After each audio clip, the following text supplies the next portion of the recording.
Genesis chapter 34. Leah's daughter Dinah, whom Leah bore to Jacob, went out to see some of the young women of the area. When Shechem, son of Hamor the Hivite, who was the region's chieftain, saw her, he took her and raped her. He became infatuated with Jacob's daughter Dinah. He loved the young girl and spoke tenderly to her.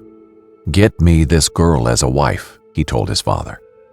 Jacob heard that Shechem had defiled his daughter Dinah, but since his sons were with his livestock in the field, he remained silent until they returned. Meanwhile, Shechem's father Hamor came to speak with Jacob. Jacob's sons returned from the field when they heard about the incident.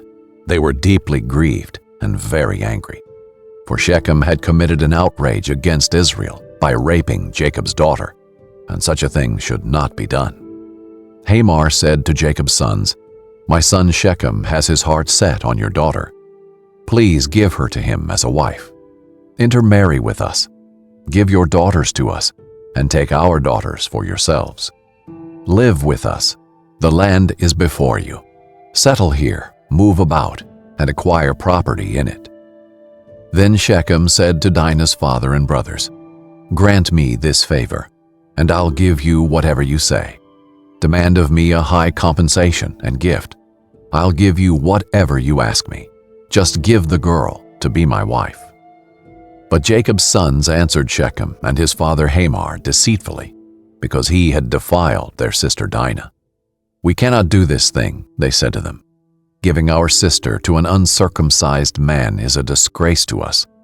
We will agree with you only on this condition: if all your males are circumcised, as we are, then we will give you our daughters, take your daughters for ourselves, live with you, and become one people.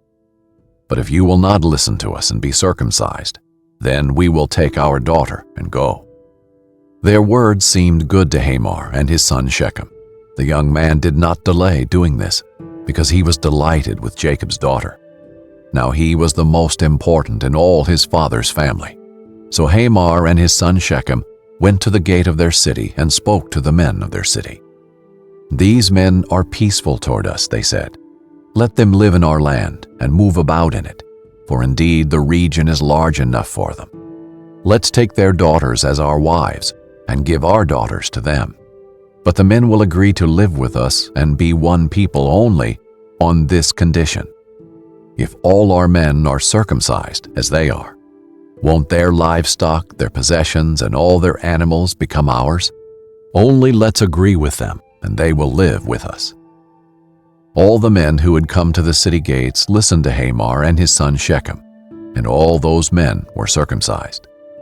On the third day, when they were still in pain, two of Jacob's sons, Simeon and Levi, Dinah's brothers, took their swords, went into the unsuspecting city, and killed every male. They killed Hamor and his son Shechem with their swords, took Dinah from Shechem's house, and went away. Jacob's sons came to the slaughter and plundered the city because their sister had been defiled. They took their flocks, herds, donkeys, and whatever was in the city and in the field. They captured all their possessions, dependents, and wives, and plundered everything in the houses. Then Jacob said to Simeon and Levi, "You have brought trouble on me, making me odious to the inhabitants of the land, the Canaanites and the Perizzites. We are few in number. If they unite against me and attack me, I and my household will be destroyed." But they answered, "Should he treat our sister like a prostitute?